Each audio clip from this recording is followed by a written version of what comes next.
So we're actually going to be covering episodes 8 and 9 today because I found episode 8, there is so little to compare and contrast when it comes to the dub and the sub that we could breeze over it in probably about a minute. There's two things that is even worth looking at. Annie's line in the original sub when they're figuring out Armin's plan is, and then in the dub they change it to, when you get right down to it, the risk is the same for everyone.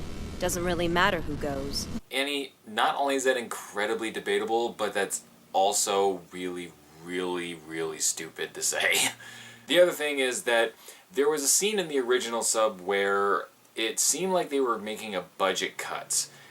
They literally just have like a couple of still images and then just the, you have the voices talking over it. It's a very strange sequence. They do that every now and then, and I think we all just kind of assume that they did this, that this was one of the things to kind of snip the budget here and there. Now the dub has come out. They've got money, they've made all these fixes, everything else, and it's almost exactly the same.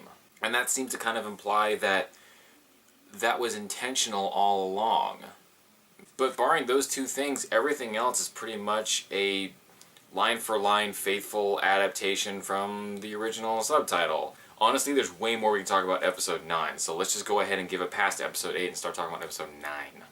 This episode alone is worth talking about just for the sole reason that we've got new characters being introduced. We've got Erwin, Hanji, and Levi all being introduced. And boy, Levi, the sploosh heard around the world. We'll get to that in a second. That's right, Commander Erwin! Did you give those ugly bastards a thrashing? Yeah, sure, play that lovely clip again. First, I want to express how happy I am that they decided to dub Levi as Captain and none of this Lance Corporal shit that the fandom seems to think is correct. Lance Corporal has not been a thing since like World War II or World War I.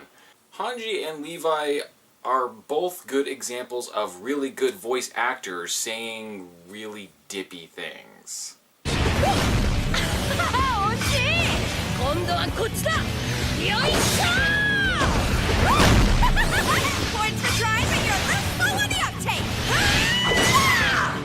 Jessica Cavallo? She's fantastic as Hanji. She's definitely a contrast to all the other grim and gritty voices in the show and the screaming. It's not so much optimism. It almost comes off as just being almost naive because she talks to Titans like someone would talk to a small puppy.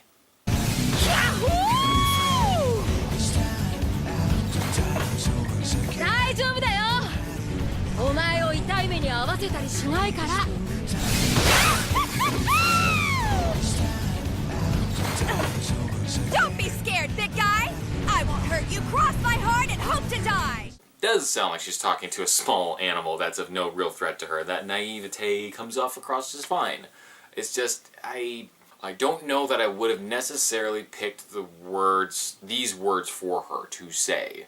Is a perfect Hanji. Honestly, she's a really fun character, and you can tell she's having fun with it.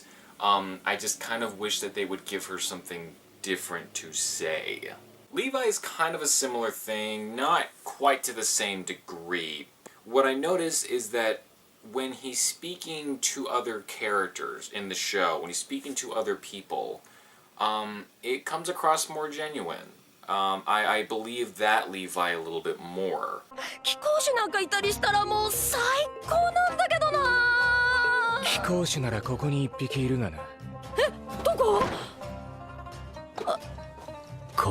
We bag an abnormal, I'll burst with tears of joy! I think we've bagged the craziest abnormal already. What? Seriously, where? I mean you. And then when he's fighting Titans and he's being like a quippy cool guy, that's when it starts to conflict a little bit and it sounds come across a little forced. I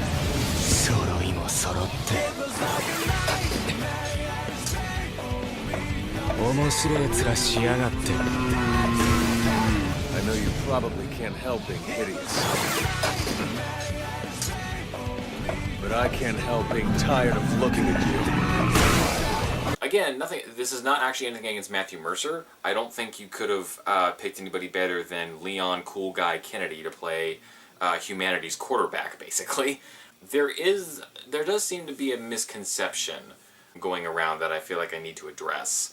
Levi is one of those characters that has such a huge fandom surrounding him that you could argue that there's more pressure on casting his character than there is on casting the main character, Eren, because there is such a fan base, such a huge, primarily female fan base surrounding Levi. I want to reiterate that the point that if you wanted the exact same thing, there would be no point of dubbing it. You could just go and watch the original. Things are going to change. But to a point, I still understand wanting to get someone that can embody the character just fine. And maybe that's where I conflict with the fandom a little bit, because I think Matthew Mercer does just fine. Having somebody with a smooth, silky, suave kind of voice is perfect for Levi, because he is the quarterback. It seemed to be that the general consensus was that they didn't like how Matthew Mercer as Levi doesn't sound bored or disinterested enough. And that's where I gotta kind of draw the line. Because in the original Japanese dialogue, Levi was never bored or disinterested. If he was bored or disinterested, he would not be there. That voice actor just has a very monotone voice. Look, in this scene where one of his soldiers is literally dying in his arms, in both the original Japanese and in the English dub, I don't hear any kind of disinterest or boredom, and I don't think we would want that, because then that would make Levi seem like a cold-hearted, I don't even care about my own people kind of character, and nobody wants that. That's not what people fall in love with. お前は十分に活躍した。そして、これからもだ。お前の残した意志が 俺に力を与える。約束しよう。俺は必ず巨人を絶滅させる。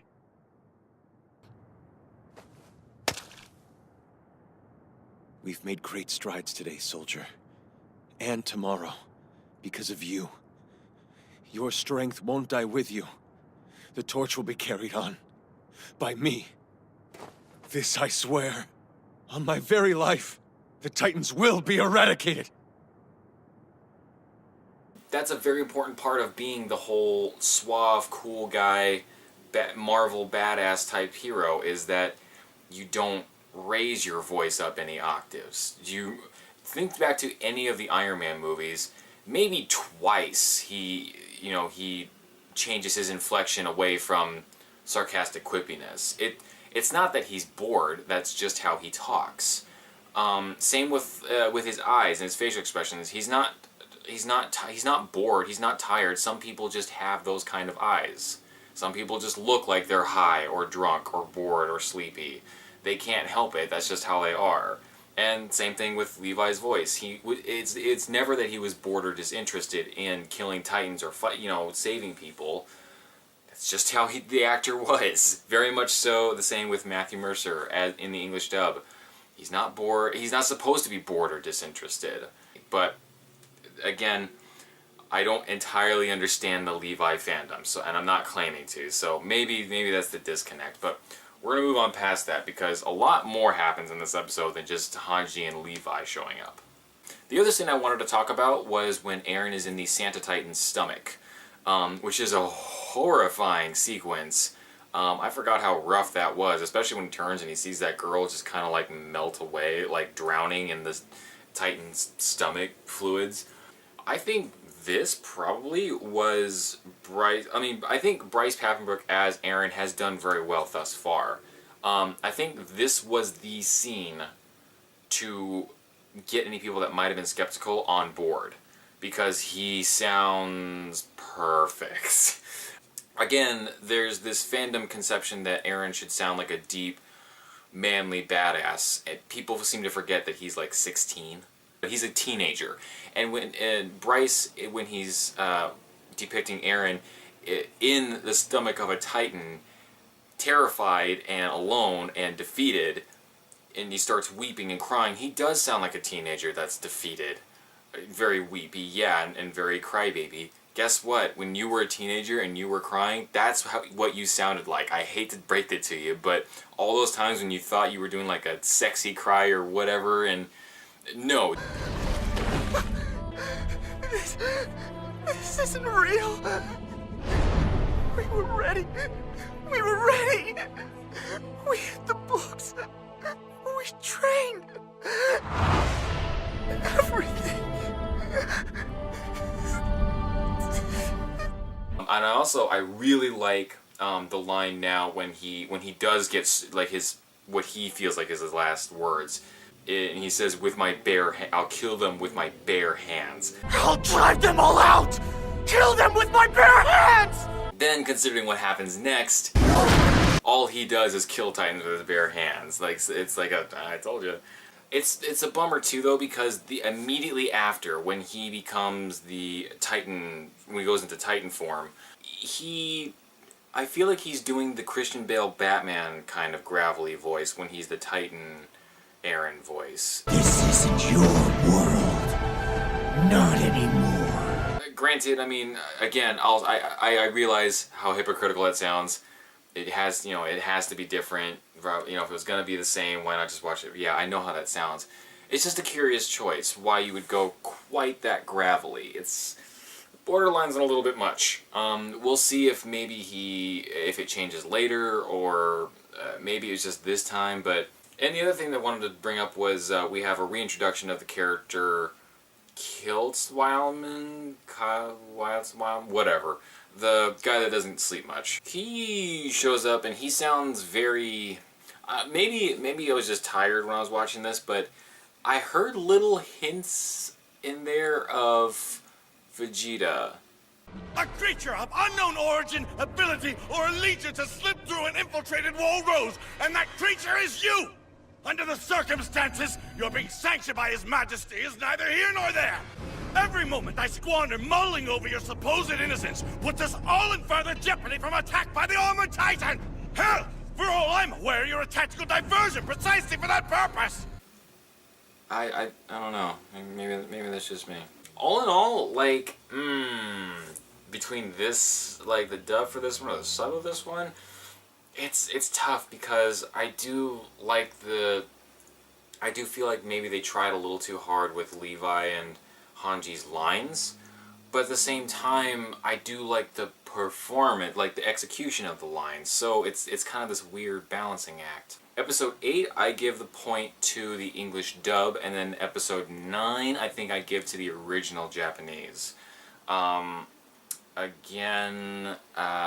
This was a tough one because it's such a balancing act between the two.